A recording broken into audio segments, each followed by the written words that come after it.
El diario de nadie, volumen 2. Es una historia escrita por G.A. Ramírez. Capítulo 9. La playa.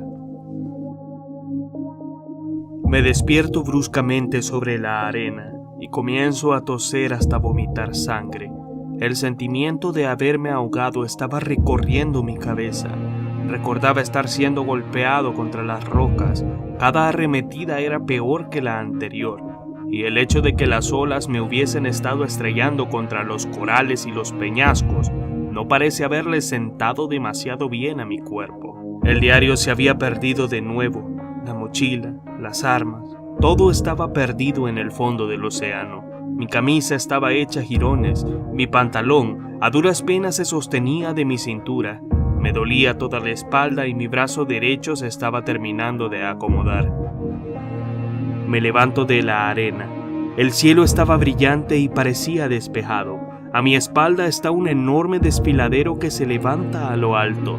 Las olas golpeaban levemente mis tobillos. Mi vista se fijaba directamente sobre una gran columna de humo que se levantaba a la distancia. Parece que la ciudad seguía ardiendo. Aquella institución enorme había causado semejante desastre. Esos malditos insectos explosivos hicieron volar todo el lugar. El agua había arrastrado los cadáveres de algunas de esas luciérnagas hasta la orilla. Me acerco a uno de los despojos. El insecto parecía estar muerto. Unas grandes alas se observaban gracias al vaivén de las olas, transparentes como un pedazo de hielo y tan delgadas como una hoja de papel. Parecía ser un material bastante fuerte porque no tenía ni siquiera un agujero. Quizás, si lograba cortar las alas de aquel cadáver, podrían servirme más adelante. Veo su enorme bolsa de líquido fosforescente. Pienso en cómo la ciudad había sido disuelta a cenizas por el poder destructivo de estos aberrantes insectos. Es probable que este líquido pueda ser usado como una especie de combustible, pero no tengo un recipiente donde llevarlo. Miro directamente la mandíbula de aquella espantosa criatura y me percato de que aún se está moviendo. Me acerco hasta donde había un montículo de basura y me encuentro una roca muy grande. La tomo en mis manos, me acerco hasta ese insecto, alzo la roca sobre mi cabeza y la dejo caer con toda la fuerza que me es posible. Veo como lo que parece ser la sangre del insecto salpica por todas partes. Son como una maldición, decía en voz baja. Casi perdí la vida en contra de ese rústico adefesio. Necesito colocarles un nombre. Tengo que pensar en algo que represente la destrucción que causaron en toda la ciudad. Solas no son nada, pero juntas forman el enjambre verde, The Green Swarm. Un nombre que les queda bastante bien. Además de los cadáveres de los insectos, la playa estaba completamente vacía. Recordaba el momento en que había llegado a sentir diversión por correr detrás de una ola, o caminar descalzo por la arena cuando era pequeño. Todos bellos recuerdos, bellos. Me repetía con cierta incertidumbre mientras mi cabeza realizaba un tic bastante extraño. Bellos, volvía a decir, mientras frente a mis ojos los cadáveres de los insectos se habían transformado en cadáveres de niños pequeños de todas las edades, ahogados en las manos de un mar de sangre. Todo mientras yo no podía hacer nada. Sacudo mi cabeza y puedo ver que las visiones de esos cuerpos habían desaparecido. La sal del mar me estaba haciendo daño, o de seguro era el calor el que estaba logrando que alucinara con esas cosas. Fuera lo que fuera, estaba exhausto. Caminaba por la orilla del mar cargando la piedra que había usado para matar a uno de los insectos del Green Swarm, mientras me aterraba el recuerdo de sobrevivir a aquella impresionante explosión. La sangre del insecto me hacía recordar las voraces llamas que cubrieron la ciudad, esas columnas de humo calcinando todo hasta los cimientos. Seguía avanzando, sin un rumbo aparente.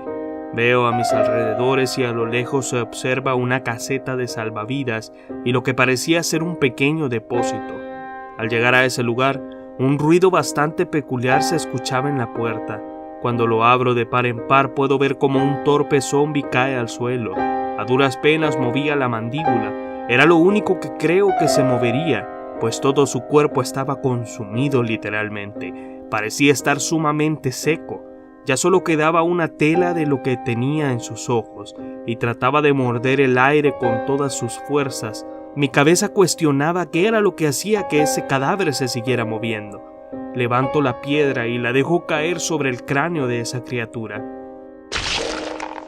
Veo un líquido marrón salir de su cabeza.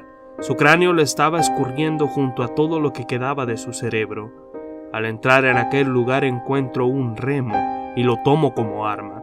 Seguramente podría golpear bastante bien a esas criaturas. No pensaba salir a la intemperie sin algo que me defendiera. La seguridad que se siente al cargar un arma, y sobre todo en un mundo como este, es algo que me reconforta.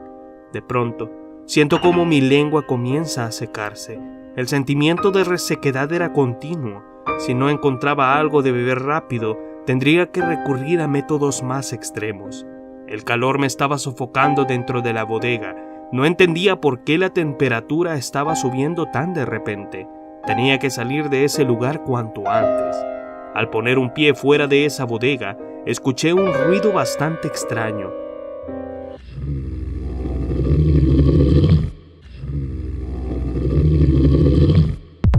Al darme la vuelta hacia la fuente de ese grotesco ruido, veo una bestia alta y deforme.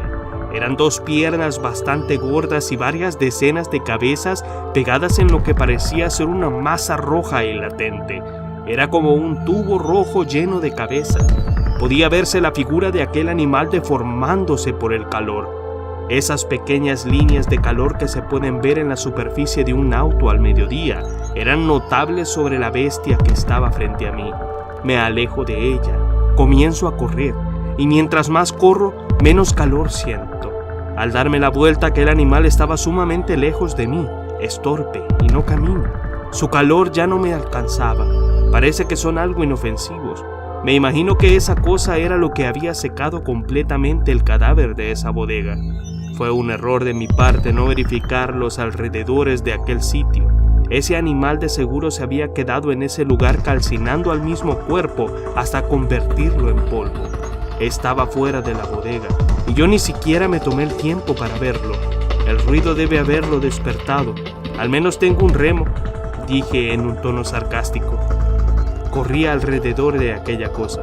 Pasé lo bastante cerca como para sentir un poco su calor. Cuando menos lo esperaba, sentí que algo me tomaba de la pierna, y al ver hacia abajo observo una de las fauces de aquel mutante mordiéndome el tobillo. Una larga tira de carne se extendía hasta donde estaba aquel enorme calefactor. El ardor de la mordida era insoportable. Sentía como si me estuvieran quemando con una sartén. El cráneo comienza a contraerse. Me jala hacia aquella criatura. Cuando me tumba al suelo, yo reacciono e inmediatamente la golpeo con el remo. De su cabeza sale lo que parece ser un líquido hirviendo. Baña toda mi pierna y yo comienzo a gritar de dolor.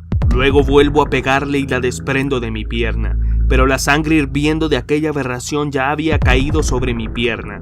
Me apoyo con el remo y me levanto. Si esa cosa pudo lanzarme una, significa que puede lanzarlas todas. Empecé a avanzar desesperado utilizando el remo como una segunda pierna. El dolor era insoportable en mi tobillo, pero tenía que alejarme lo antes posible.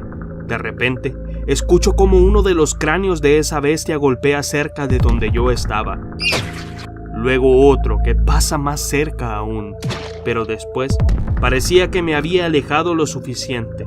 El rango de su calor es el rango en el que puede arrojar sus fauces. Parece que no es tan inofensivo como pensé.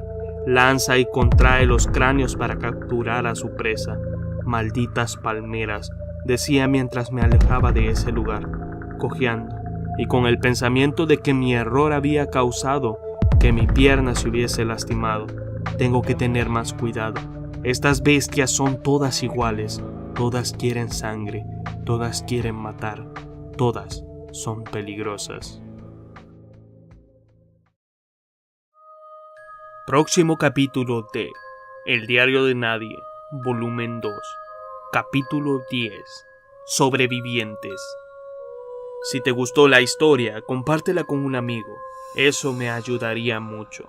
Recuerda suscribirte a mi canal y activar la campanita para tener todas las notificaciones. De esa forma, no te perderás ninguno de los próximos capítulos.